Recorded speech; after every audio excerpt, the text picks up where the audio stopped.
Place à présent à l'invité culture de la semaine. Invité culture de cette semaine, c'est un prodige de la culture que je reçois cet après-midi dans le cadre du journal La Culture. Enoch Bayua Divwenzolo, bienvenue. Merci.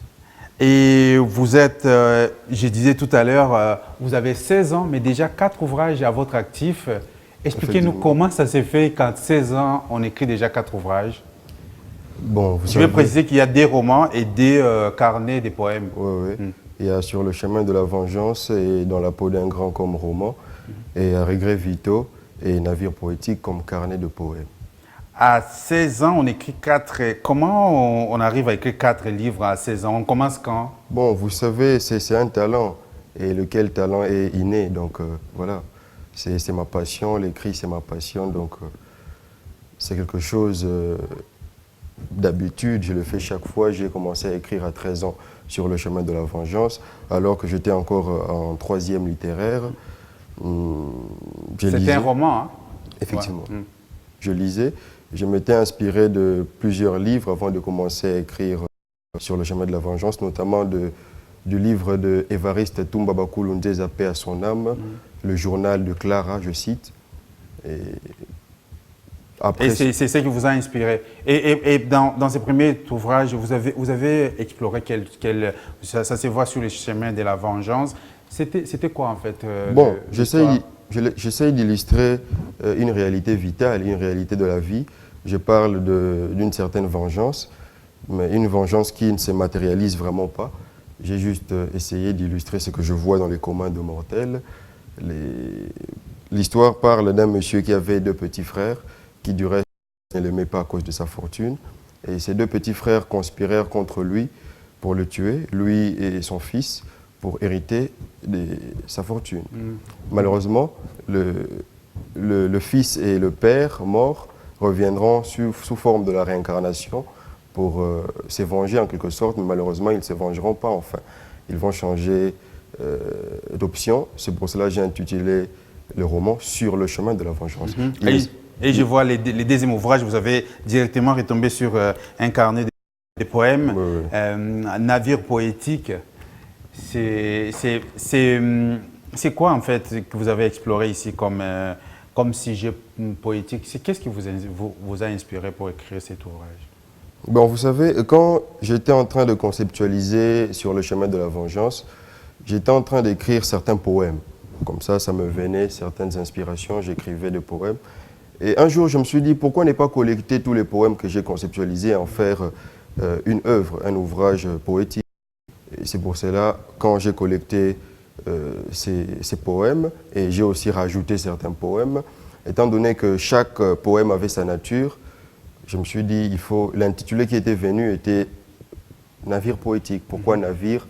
Parce que dans un navire, un adulte peut y accéder, un bébé peut y accéder, un jeune peut y accéder. C'est l'endroit où tout le monde peut se retrouver. Voilà, tout le monde peut y entrer.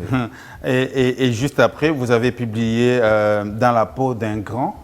Ça, vous vous considérez déjà comme un grand. C'était cette année, en fait, en mars 2019, que vous avez sorti cet ouvrage. Bon, Dans la peau d'un grand, c'est à l'occasion des élections présidentielles.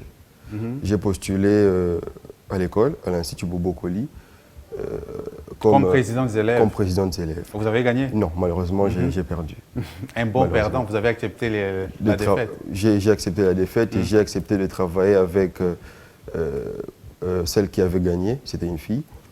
Voilà, c'est pour cela que j'ai illustré comme titre Dans la peau d'un grand. Parce que chaque candidat malheureux qui passait ne voulait pas entrer dans le gouvernement par peur, frousse, incompétence du nouveau gouvernement, mais moi j'ai accepté de pouvoir faire partie du gouvernement. Malgré que vous avez échoué, vous avez accepté de faire partie du gouvernement. Ça, c'est un bon exemple en fait. Oui. C'est pourquoi vous donnez les titres Dans la peau d'un grand.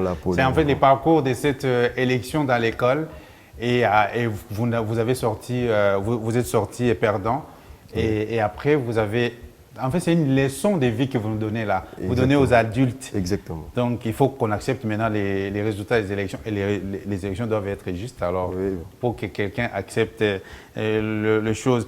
Et en juillet, donc en une année, déjà des ouvrages, Oui. personne ne vous arrête. Hein, et vous rebondissez encore avec un autre carnet de poèmes qui est les regrets vitaux. C'est quoi en fait ici? Parce que moi, je n'ai pas encore lu tous ces ouvrages. Je veux vraiment m'y mettre pour commencer. Bon, après avoir perdu aux élections présidentielles, tout naturellement, je devais beaucoup regretter. Ça devait me faire de la peine.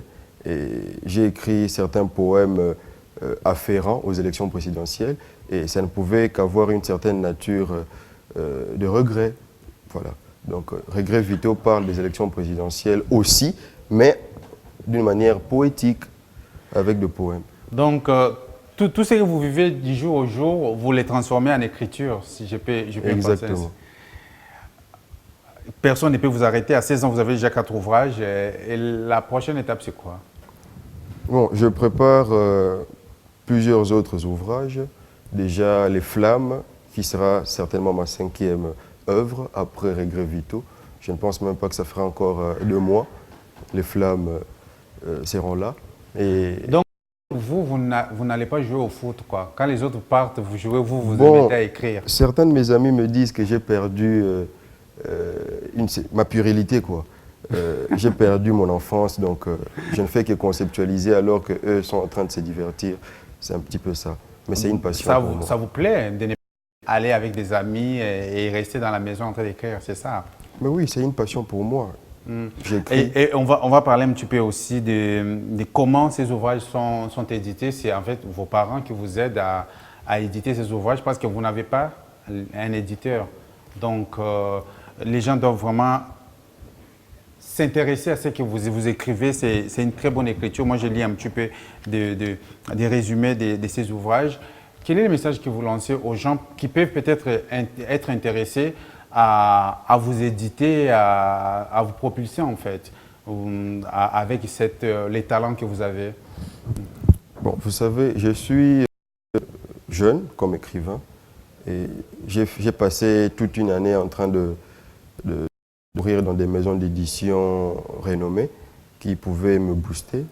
Malheureusement, je ne faisais que suivre et malheureusement, ils n'ont pas honoré ma demande.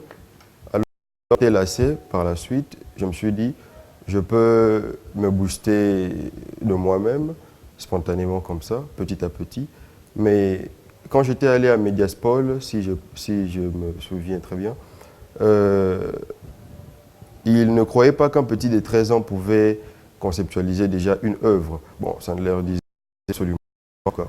Donc, ils ne voulaient qu'avoir un revenu, ils ne croyaient pas que mon œuvre pourrait être vendue. Donc, ils ont besoin de leur intérêt, c'est ça, c'est ce que j'ai compris avec Mediaspol. Ils sont capitalistes en tout cas. C'est un jeune qui dénonce là. Et comment les gens peuvent vous contacter pour peut-être acheter ces ouvrages? Comment vous contactent alors? Je donne le numéro, Oui.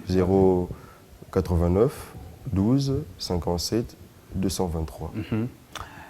Enoch Bayua Dimvoizolo. Dimvoizolo. Merci beaucoup d'être passé sur B1. C'est moi qui vous remercie. Retenez bien son nom, Enoch Bayua Dimvoizolo, jeune écrivain, à 16 ans, il n'a pas encore son bac et il a déjà 4 ouvrages à son actif, des romans et 2 carnets de poèmes. C'était l'invité culture de la semaine.